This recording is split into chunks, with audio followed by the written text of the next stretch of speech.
What's up, friend? Hey, Cynthia. How's it going? It's going really good. Is it Yeah. good? Good. I spent the past couple days editing the new episode from Naila Francis that we have going up. Yeah, she's a special person, isn't she? Well, first of all, I love her voice. She has one of those soothing, Mm, happy voices, and totally. she just has so much wisdom. Everything she said was just like Mhm. pure gold. I know. I know. I adore Nyla. Um, it's funny because like at the end of my time in Philly was sort of when I got closer to Nyla and like we really connected.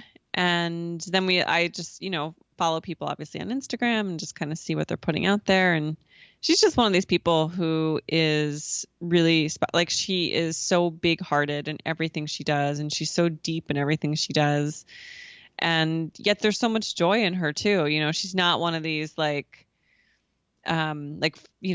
depressed philosophers. Like she's this joyful spirit. And I don't know, I just when I learned about what she does, so she's not even like, so first of all, she's a wedding officiant in her spare time. She's also a death midwife, which I had never heard of, and that's also in her spare time. Um, like her full-time job actually is in journalism. And so like she kept posting these things about, weddings she would officiate and that, her becoming a the death of her father, she would post about. And I just was sort of like thinking that that was all she was doing, like that was her life. So I was actually surprised because as her friend just hadn't realized that that wasn't her full-time job. But she's just like, it makes sense, like that she is this writer, journalist, whatever. And also, I guess like from a spiritual perspective is, also a wedding officiant and death midwife. It just feels like it's all very connected to how she is as a being on this earth, quite honestly.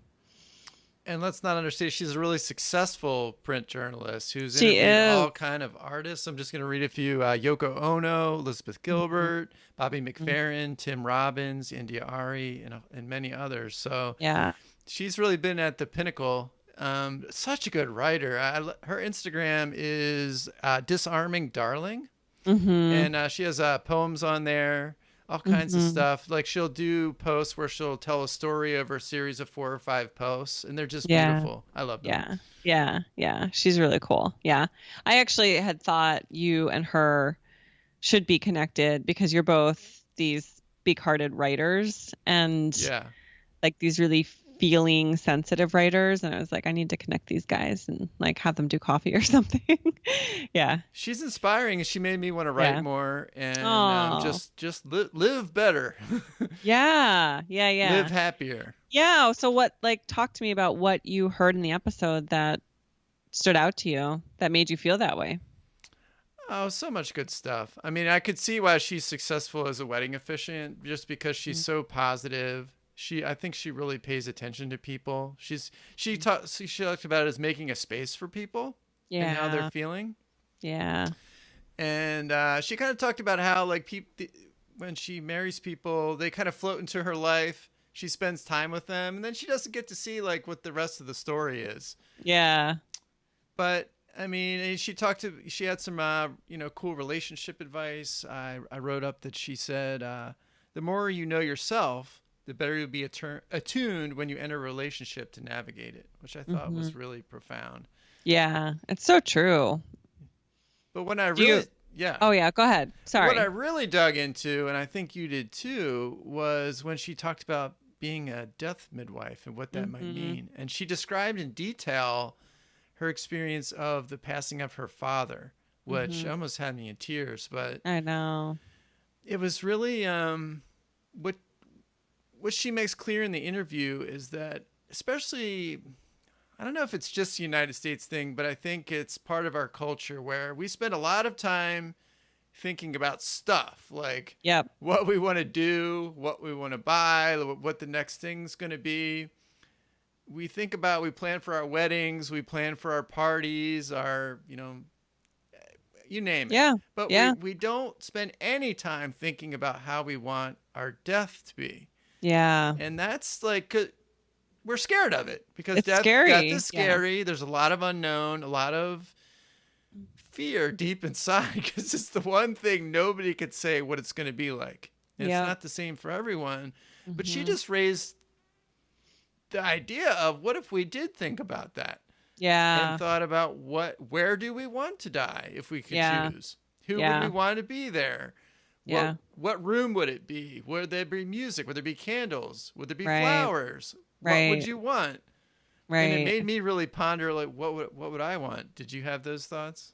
I did. I say similar. I don't really love thinking about it, but part of the reason that her being a death midwife caught my attention is because Ray, my partner, husband, he wants to go into hospice work. So he's a physician assistant for people who don't know. And he talks about the same thing that like he talked to me about the story of him and his family all talking about like how they want their funerals to be and like where they want to be buried and like I don't know, I'm just like it's just not like typical family conversation, you know. And he talks about how so he did a rotation when he was in PA school in hospice, and he just talks about how really beautiful it is to be part of that experience with a family. And I, you know, it like I want to listen to it, and at the same time like I don't really want to hear what how his day was when he was in that because it's just you know it's intense, it's really intense.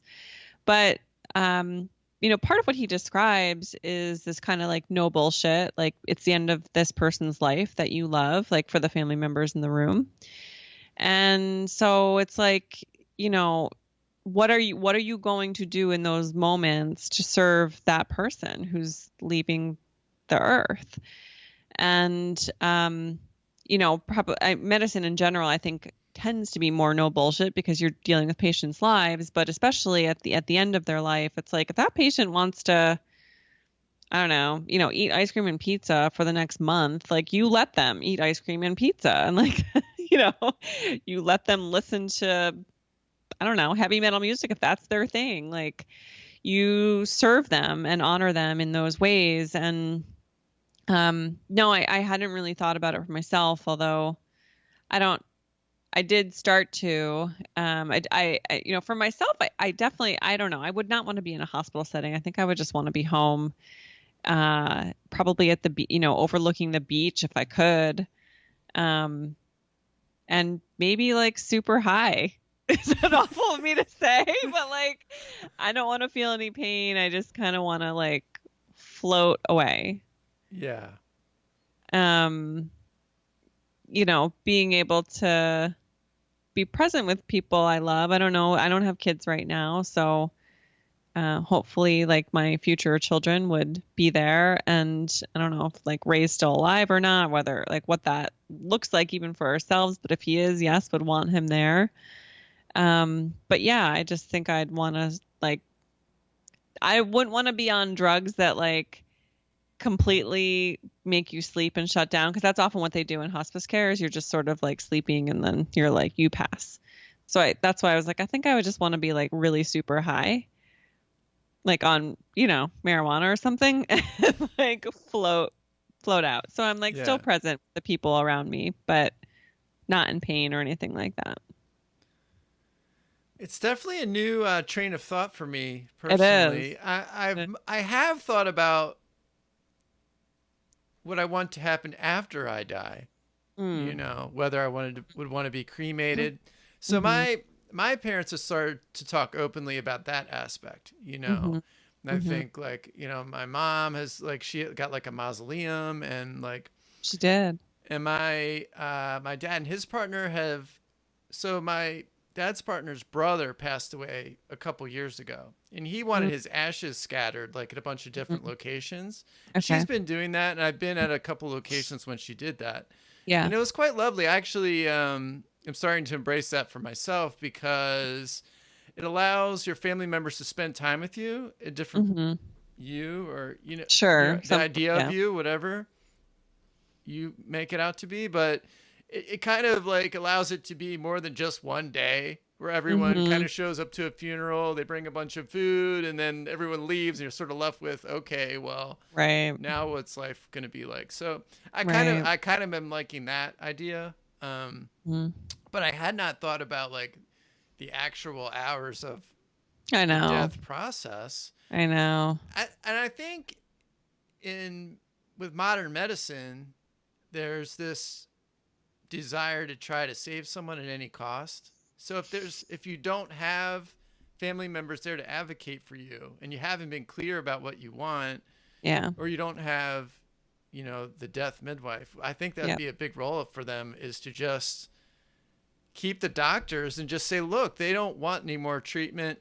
Like they Mhm. want this medication. She wants to be high, whatever it is, to Yeah. enable Yeah. that to happen, Yeah. rather than just like, oh, well, let's do one more intervention Right. that the person doesn't want or need. Right. Um, I think it's hard when you get really old, because it's like, are you going to be able Mhm. to be like, say you wanted to die in your home and you want to die in your Yeah. bedroom, okay, Yeah. or whatever room you selected, like, are you still going to be able to live in your home at that I age? Like, are know. you going to be where you wanted to be? I think a lot Yeah. of people die in the hospital. Like that's Yeah, where they most of my do. relatives pass away. It sounds, yeah, same. It just sounds cold and kind of terrible to me personally, but I don't know. It just doesn't feel like a comfortable setting. i'm You're pondering that. Yeah. well, I mean, this is really heavy, but like, when I think about death, and I'm getting into middle age, like it's coming. It's Yeah. coming for everybody. When you're in your 20s and 30s, it's sort of like, Yeah. it's Well, there, but it's yeah, not really there. in your 20s, as Sally would say, your frontal lobe hasn't what she used to, I forget her phrase, remember Sally? But Yeah, but basically, like, your frontal lobe hasn't developed, so you, like, your idea of mortality, you just feel like you are going to live forever. Like, it invincible. doesn't, yeah, you're invincible, and like you really don't think about your actions in terms of the potential consequences. But I mean, so you start, as you get older, you start to actually have to think about the reality of death. For sure. And what I find, the older I get, is that I'm not afraid to die myself.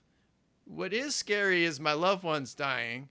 You know what I mean? For sure. Like, Zoe passing away is unbearable to even think about. Same. That's right. Because that'd Yeah. be an emptiness. Like, Mhm. I'm I not know. equipped to deal with that. I'm I just know. not. I don't think anyone is. And so, I mean, I'd be bummed. It bums me out that I wouldn't be able to keep on doing stuff, and I wouldn't find out what happens next. Yeah. But Yeah. on the other Yeah. hand, I think it's probably really, all your worries are over, and Yeah. like, you have nothing to worry about. I'm pretty sure. Right. Now maybe you Right. do, but Oh, to me it yeah. seems like you're gonna freaking rest. That's it. Yeah. Yeah. And I Yeah. love naps, so. Anyway, I love I, that. the, Yeah. I don't know if that's those are my thoughts on death Yeah. Yeah. from a simple perspective. Yeah. Yeah. No, I mean, I just think in general, I think um it's really fun that Nyla kind of sees both ends. I mean, Yeah. I titled the episode "To Death Do Us Part" because that she literally is like marrying people and then, seeing people out of this earth. Not that she's like seeing the married couples die, but that she's like marrying people and then on the flip side, helping people leave the planet. And it's just, I don't know. I found that to be really interesting and like very true to who Nyla is and the person that she is and her soul. Yeah. But yeah, I was just like, God, she must have such life perspective because she's seeing both ends of it, like she's seeing the high. And I guess she doesn't see death as the low, though. That's the thing. Yeah, she's like, this is just it's part of the journey. I mean, that's the hope and the dream, is that your Hmm. wedding day, whatever it is for you, whether it's a courthouse or you do a whole, you know, 200-person wedding, whatever that is, that it's meaningful to you and it moves you and it creates that bond that you remember and you can look back on. It's Yeah, beautiful. yeah, That your death could be just as beautiful as that. yeah, If you yeah, Now, we can't all choose it. Some of us are going to die I in ways that know. we didn't predict. Totally. And that's good. I would never want to know. Same. if I know. if it's a weird thing, just I don't want to I know. know. If I it's a know. regular normal death where you just, fall asleep, okay. Yeah. I mean, Yeah. that's Yeah. what we all sort of hope for, I think. Yeah, I think so. I think so. It's hard. We're struggling It now is. with this. It is. I know. I know. Mostly because you don't want to believe that your time is close. I don't, I'm my mid-30s. Like, I don't want to believe my time is close. So I don't really want to think about it. But yeah, like, have I designated beneficiaries on all my accounts? Yes. Like, Yeah, we can do. Americans could do that. We can that type of stuff. I'm like, yes, I'm not going to leave all my money to the government. So, maybe. Yeah, I don't. They could prop you up on the beach. Who knows? Right. But I mean, if with a little planning, if everybody knows, if it's a team effort. Yep. Then I don't know. I'm gonna come up with my death plan. Okay. All right, Brennan, you do that. That's your homework. Do I have to? No. Okay. No, you don't. No. All right. Anything else that stood out for you with Naila? Oh, that was the big one.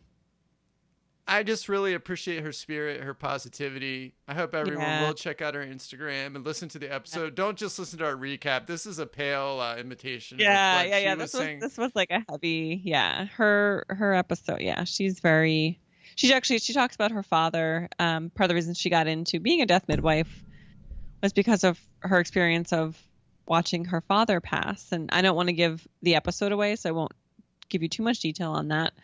But it influenced her in a way, and just the relationship she had with her father. It was really interesting to hear her talk about it. I guess just in terms of how that moved her forward down a path that maybe she hadn't anticipated, but she fully embraced.